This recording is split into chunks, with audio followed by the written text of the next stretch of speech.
welcome back to another episode of the Archives with Adam and Fab.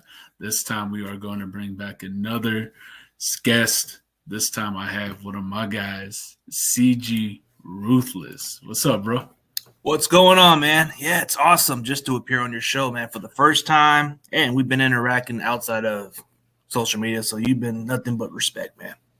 For sure. And I mean, honestly, you're the one that got me set up with the whole interviewing process of things and podcasting. So I appreciate you for even, introducing us to that, because the adventure portion of our channel it's kind of been slow, but it's all about pushing. It's all about grinding, pushing, get consistent. That's all. For sure. I've been finding a lot of fun in these little podcasts. We're going to make them podcasts now instead of interviews, because people may actually enjoy listening to them and even watching. So, yeah, man, again, thank you for all of that. We met through Sam Dog, the infamous 253, which we probably should be getting an episode with him to talk about our picks. But tell everybody about you, bro.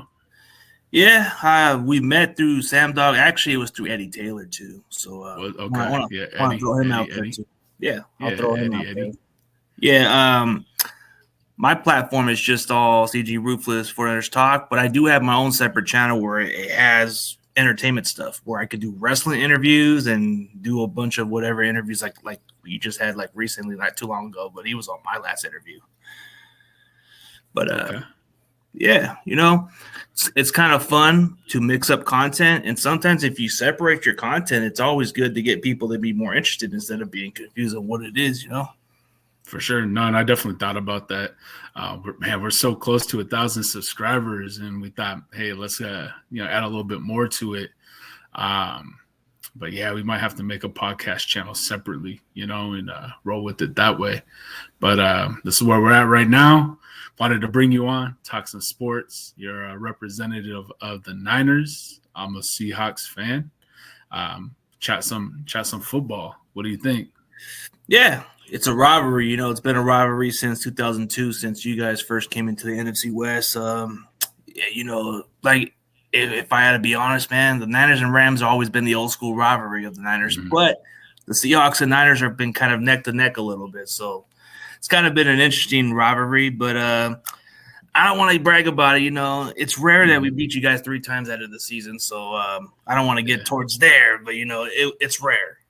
No, I mean, you guys are a tough team and obviously have your pieces together. Who would have thought the Seahawks making it to the playoffs this year, bro? Let's be honest. There was no expectation. There was no pressure. And you even said it best. This team is reloading. I was just saying rebuilding. I was just talking a little too out of it. But then I thought, hey, man, if Pete Carroll can bring anybody in to step in and be competitive, then this team isn't missing a beat.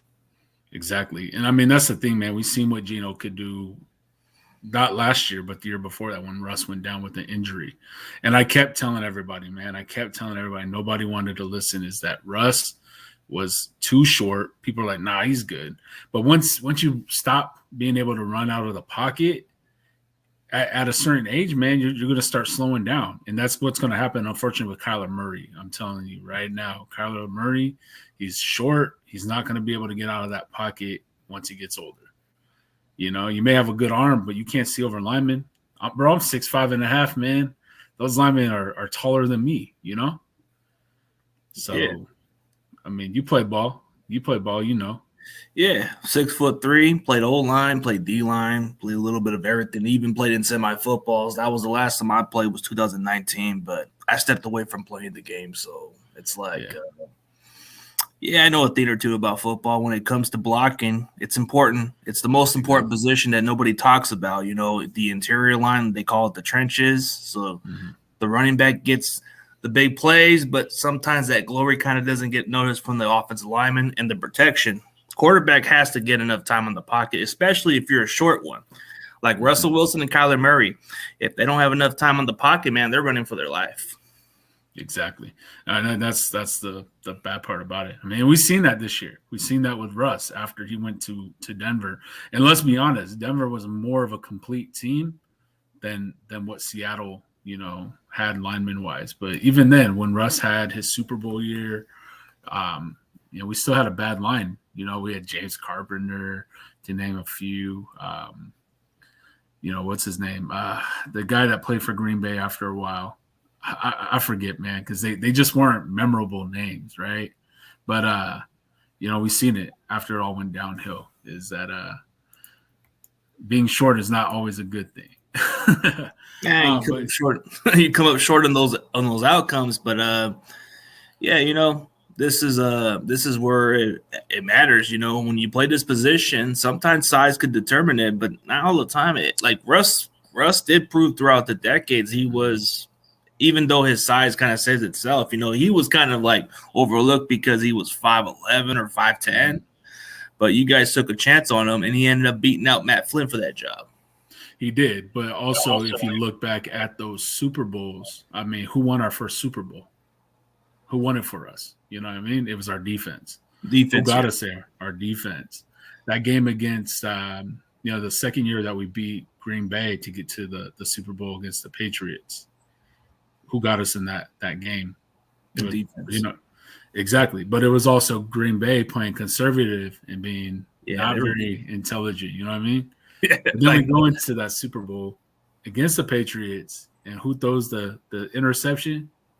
Russ. So, I mean, you look at it, and Sam's dad could even, he would even tell you the same thing, and we had that same conversation. But you look at Geno, man, he's a tall guy. He doesn't have to scramble much. He had literally the same line that Russ did, that year that Russ got hurt, and he did amazing things, so. Yeah, I mean, Geno wasn't quite given it a chance in his early parts of his career. When he was with the New York Jets, it was a terrible organization, the way they handled him. And when he went to other teams, it just wasn't working. So sometimes a change of scenery for a player is always a good thing. So just because you didn't pan out for those previous teams doesn't always mean you're going to be a failure at the next level. You might find another purpose. You might find somewhere where they can appreciate you more, and you'll be a lot better than what you were. Exactly. And I think that's what Seattle is. I mean, you could come there and you're working under Pete Carroll. Pete Carroll doesn't take nobody's stuff, man. And we've seen that. We've seen, unfortunately, what happened when Russ was given those reins is that it never, he was a diva, right? Yeah, too much of a distraction. Him and Sierra. It's like, come on. Yeah. So I wanted to talk, though, bro. I wanted to talk about the number one thing right now, I think, with your guys' team. And what a lot of us on the outside are looking in is that quarterback situation. You guys came off that AFC championship game where you guys unfortunately lost Purdy to that arm injury, then brought Josh Johnson in, and he got a concussion a couple plays after. And you guys had already lost Trey Lance to an injury early in the season. I think that was against us to that leg injury. Yeah, it was. Bro, I mean, you guys lost Jimmy G to Las Vegas. Trey Lance can't seem to stay healthy. It's pretty going to have that juice. I mean, it's going to be questionable. I mean, you suffer an arm injury like that. Not many people bounce back, right? Yeah. And then you guys signed Sam Darnold. I mean, what thoughts do you got going on right now? That's the biggest question mark going into the Niners offseason is the quarterback position. Man, it's just the Trey Lance question. He needs to stay healthy. This is it for him. So this is the third year for him to prove himself that we made the right choice. I'm not quite giving up on the kid just yet. Let's see what he can do for the full season.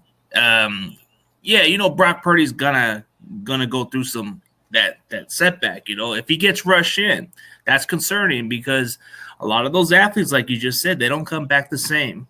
And if we were to rush Brock Purdy back there for whatever reason, it wouldn't be the smart move. So this is why we brought in Sam Darnold for insurance policy. I think when you watch the last 6 games in Carolina, he was 4-2 as a starter. He improved his decision making. But if you kind of question it, why did 2 other teams give up on him? That's what I'm wondering about. Maybe we're hoping maybe we get something like a Geno Smith. I don't know, because a lot of teams gave up on him too. So we'll see. Yeah, for sure. It's going to be very interesting. As a Seahawks fan, you guys beat us. It was 41-21 or 44-21 in that wild card game. we weren't expected to win that. Let's be honest. You know what I mean? You guys You are were a just happy to team. be there.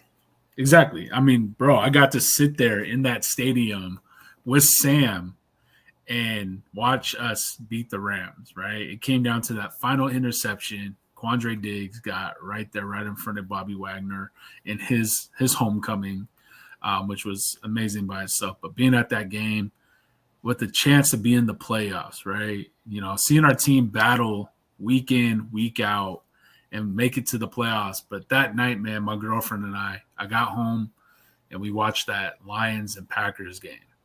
And I'd explained to her because she's starting to learn football is that, listen, like the Lions ain't going without a fight. They are going to play hard. They're going to play tough just like they can. They just got to figure out their pieces themselves.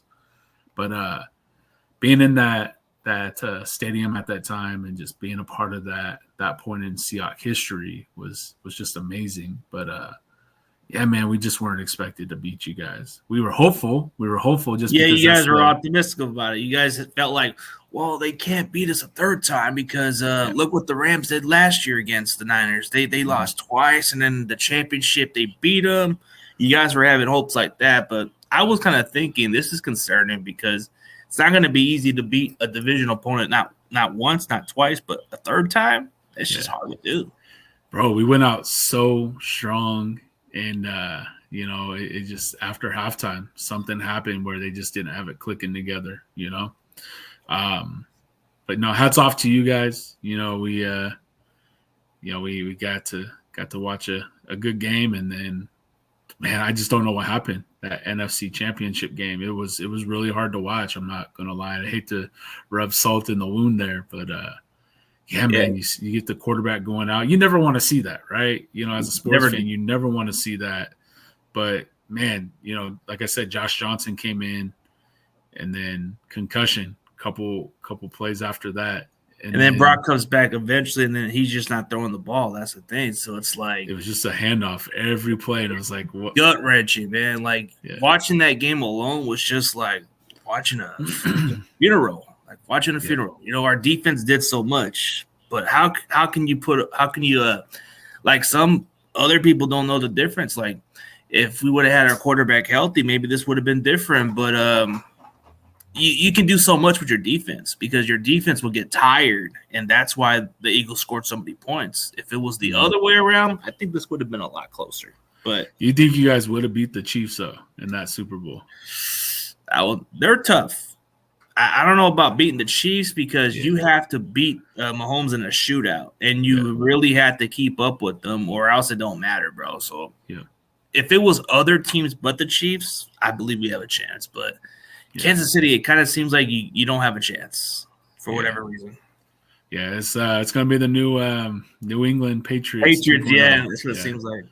Yeah, no, that's crazy. So, I mean, who do you think is going to get the starting job once the season starts? I mean, right now it's really hard to tell. I mean, it's a question. It's huge, right? Like it's one that you as a fan are probably thinking like, what's going to happen? Is it going to be Purdy? Is it going to be Lance? Is it going to be Sam Darnold? Is he going to get his second chance? You know? Yeah, we'll see. Like, I know Brock Purdy is not going to – I think he's supposed to be missing at least 4 games of the regular season, so I don't think he's going to be expected to start, so that's pretty much off the list. You just have to see what Trey can do. I think this is Trey Lance's opportunity to prove why he was worth the pick. Sam Darnold, if he can just somehow be what he is and be a lot better than his entire career, then by all means, this can be one of those mysteries. But I think if I had to pick the odd choice, and that seems more obvious, it's Trey Lance. No, for sure. I mean, but you guys have a thing, and correct me if I'm wrong, you guys have a thing where your backup quarterbacks have come in and have played really, really well, even better than the starters at many times. Yeah. We've had some guys who come off the bench and they've learned under Shanahan. Like, I don't know how. Shanahan just finds these guys. Like, for a perfect example, he developed a Kirk Cousins. Mm-hmm. I mean, Nick Mullins wasn't all that great, but he did put up some numbers against you guys' defense. I can go on. I mean, Beathard was another example, but Mm-hmm. I think with Brock Purdy is he just fits our offense. Like you give him the weapons, he just looks like a damn good quarterback. But Yeah. we just have yet to see what Trey could be because we didn't have all those weapons around him. So Yeah. the Bears game was kind of unquestionable. It was like the weather-wise. I don't know what can play the factor. The Seattle game, we don't know what could happen if he was still on the field. It's like Mm-hmm. one of the others.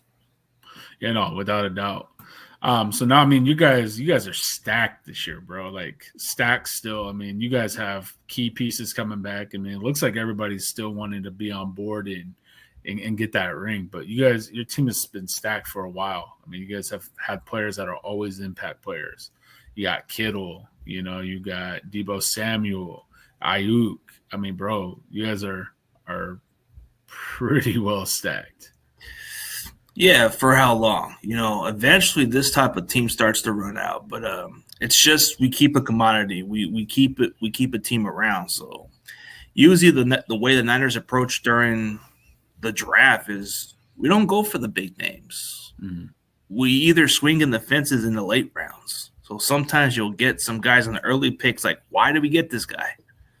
And then in the later rounds, we're like, oh, why did this guy slip in the draft? That's a good pick. It's like the Niners just seem to find good talent in the later drafts, but we always tend to find guys that nobody even believes in or doesn't even give a damn about. Like, for example, we take chances on guys who are not quite good players, but could fit well in our system. Like, we've taken chances with guys like Arden Key, who was a cast off from the Raiders, was a disappointment. When he came to here, he produced pretty well, and then he cashed himself to Jacksonville, and then he took a big payday with the Titans. So we're hoping that this is the next guy, Colin Farrell from the Raiders. We're hoping he's the next guy that can step in and produce. And then we took a flyer on a guy named Austin Bryant. Like, I mean, we just don't like to go for the big names. But for this offseason, it was surprising that we went big on Javon Hargrave. Like, I was shocked. Like, I was like just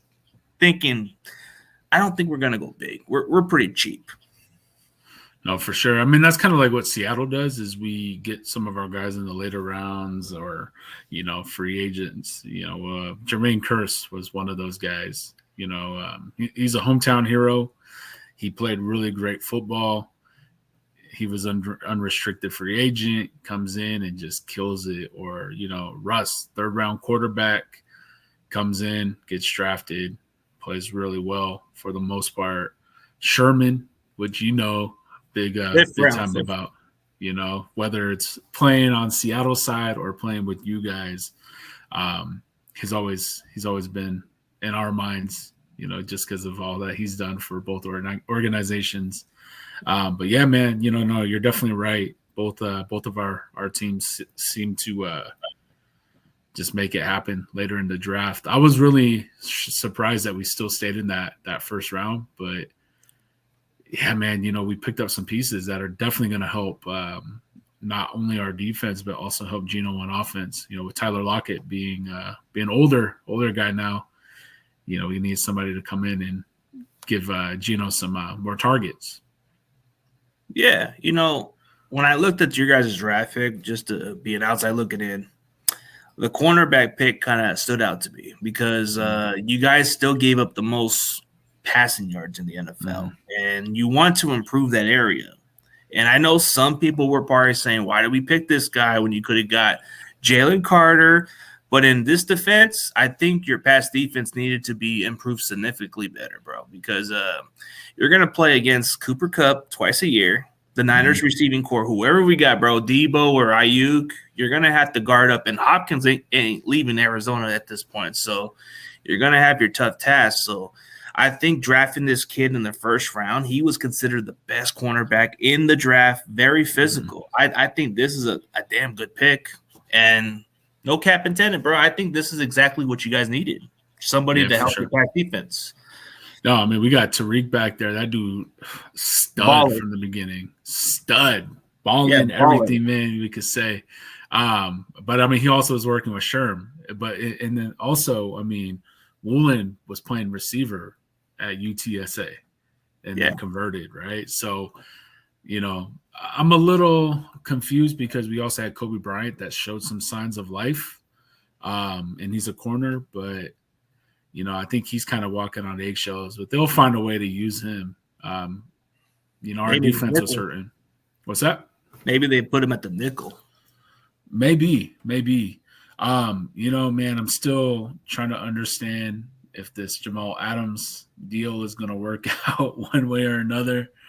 I mean, he's looking good. He's looking, fresh and big, man. But, if you're getting injured, even in training camp like he has, and just can't stay healthy, what's that going to do for you, That was the one question mark I was going to ask you about.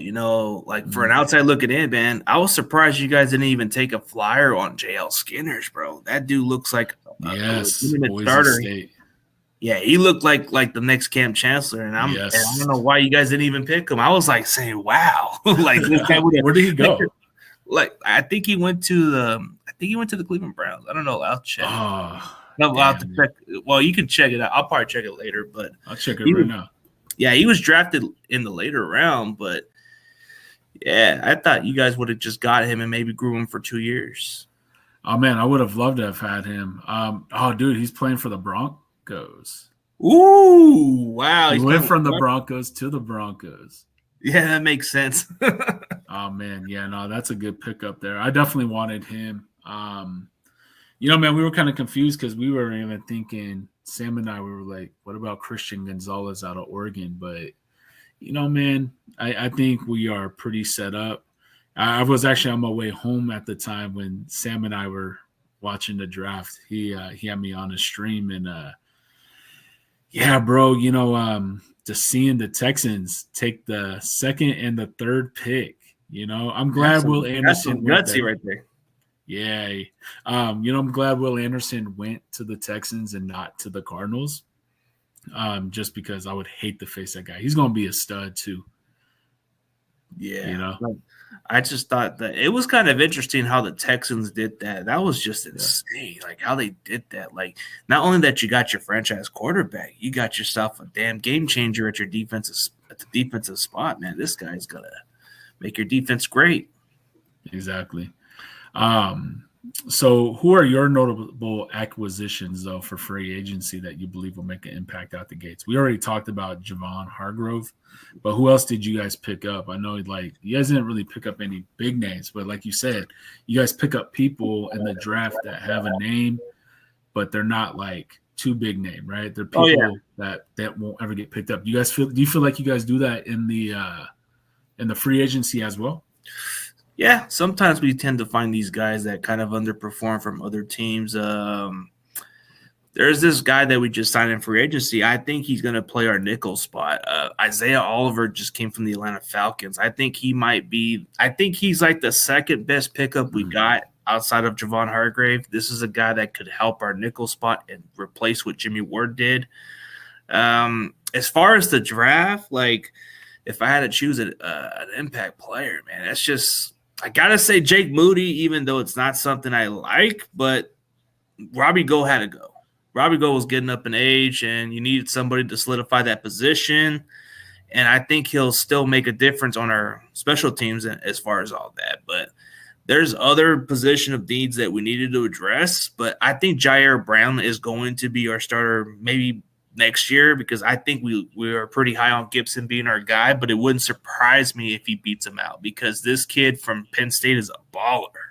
10 interceptions the last 2 seasons at Penn State. He led the nation in turnovers. For sure. Let's talk the draft though, bro. I mean, you guys did not have a pick until the 3rd round, in which you guys did have 3.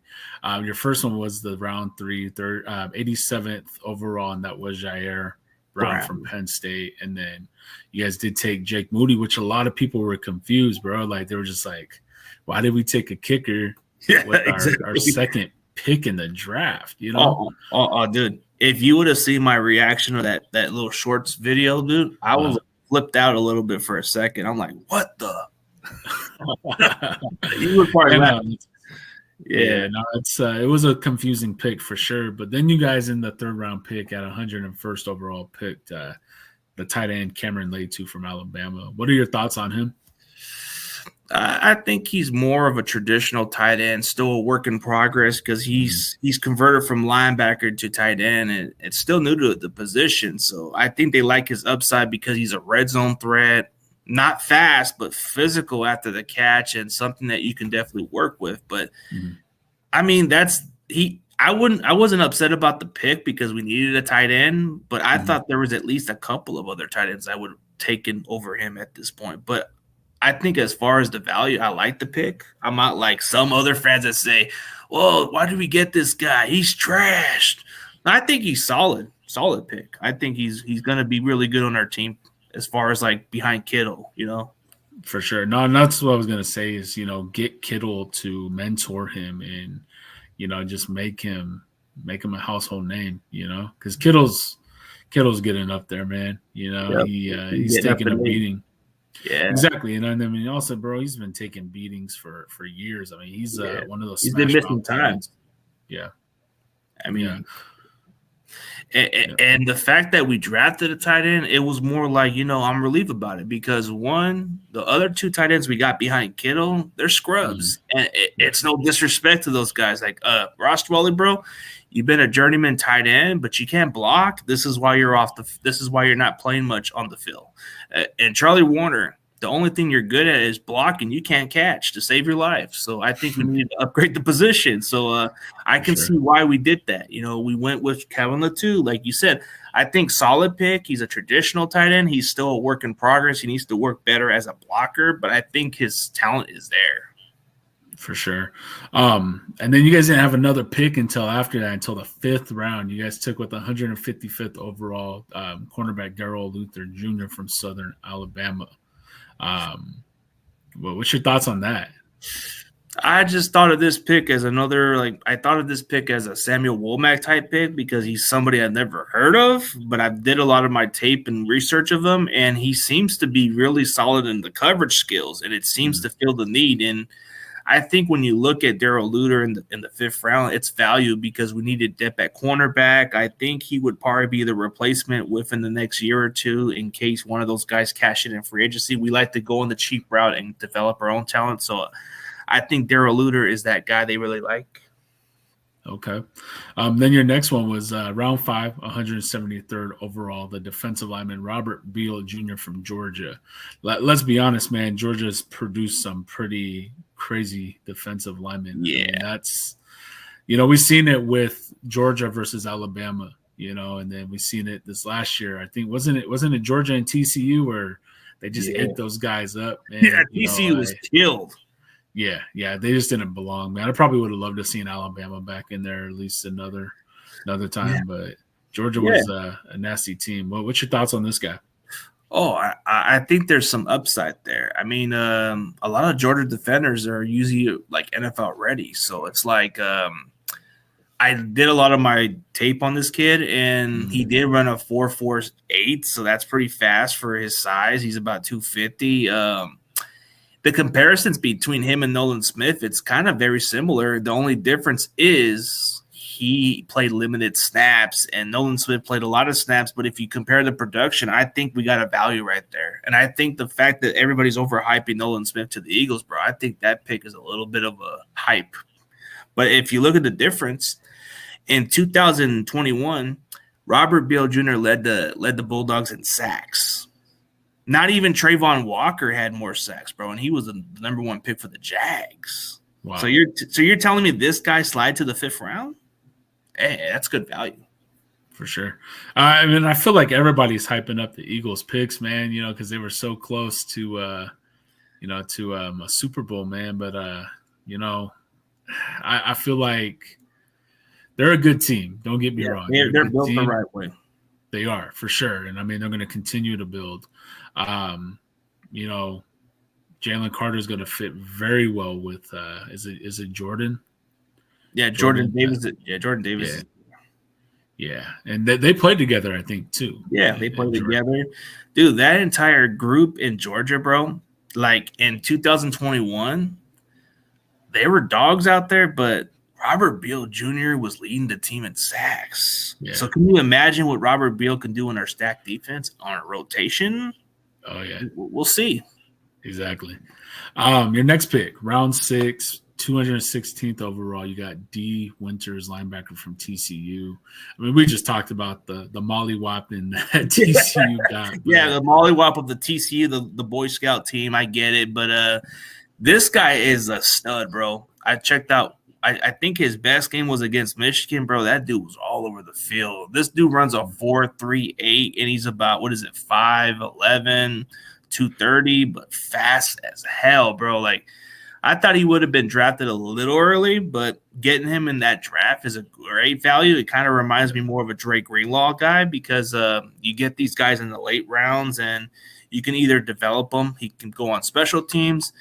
Maybe he might even beat out one of our starting sandbackers, so that's possible. We tend to find those gems there, so maybe this is the guy. For sure. Yeah, man, you never know, right? These guys can pan out or they just don't. But the NFL is evolving so much nowadays that anybody could be good. Anybody could shine and be a stud, right? So, yeah, they could. They just have to get the opportunity. Yeah. Now you guys picked again in the 7th round at 247th. You picked the tight end from Oklahoma, Braden Willis. Being we already talked about your tight end that you got from Alabama, what do you feel about this one? I mean, you guys got quite a few tight ends on the team right now. I feel like we wanted to double the tight end position, but this guy is more better than Letu, if I'm being real. He's more raw. He's a good yak guy. He's quick. He can do more blocking. I think this would not be a shocker if he ends up being the other best tight end. But I think Letu is going to be pretty good too. But I think Braden Willis can do more than just play tight end. He can be a fullback. He can be like a guy on the wildcat type of stuff where he can be used on trickery plays, like throwing the ball. There were some plays in Oklahoma where he was asked to do a lot of stuff. This is an underrated pick. I thought the value was great. So I'm happy that we got him because I'm an Oklahoma fan. So it's like, I think everybody's sleeping on Braden Willis. This guy can be a beast. And I liked his attitude when there was a video that went viral and he said that 31 teams are going to pay. Something like that. That was the guy, right? Okay. Yeah. Okay. Yeah, I think I seen that video. That's the guy. That's who was talking. Okay. Yeah, I like his attitude. His confidence that it's there. Yeah. Next one, I mean, a couple more picks after that. You guys in round 7 took the 253rd overall, Ronnie Bell, wide receiver out of Michigan.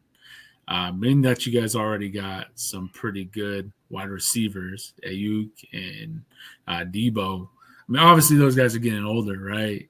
And we never know what could happen. How do you feel about this one right here?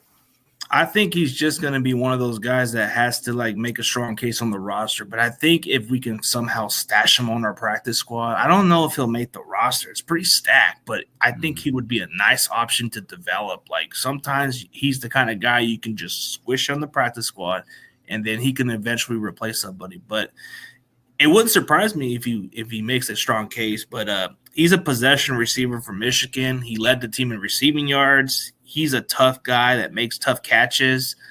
I was surprised he slid that far. I thought he would have been at least a 4th to 5th round grade. So the fact we got him into the 7th round, I say it's a damn good pick because I've seen good tapes about this kid.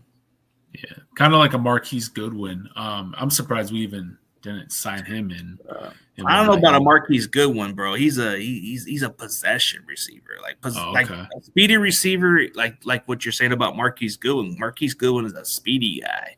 Possession receivers are guys like Juwan Jennings. This is the guy. This is a perfect replacement for Jennings. Okay, yeah, no. What I was saying is like, you know, Goodwin came in this year. We had him in, bro. I feel like he even outperformed DK. You know what I mean? I don't know if you watch any of our games, but like that dude was key on every moment he needed to. Any first downs we needed, that guy was the one making the plays, right? Like that's okay. You know, for me, yeah, that's what I was saying. Cause like, bro, we got DK. And I'm gonna tell you how I feel about DK, man. I got a love-hate relationship for that guy. You know what I mean? Like I feel like he's not showing his true potentials, man, but he's in his 3rd year of his contract, I believe. He just hasn't shown his full potentials. He should be bodying these corners. He should be bullying them, not getting bullied by them, letting them get into his head, man. He knows he's good, but he lets his temper and his anger get the best of him. Yeah. But dude, like he plays when he needs to play, but I don't know, man. I don't feel like his identity is there yet. Does that make any sense? Well, I mean, he kind of gives you a little bit of that TO attitude, a little bit. Just that little, I'm better than everybody else, or something like that. But his numbers are good, but yeah, bro, he's a boring wide receiver, if you ask me, until he finally hits those little spurts of what he needs to do.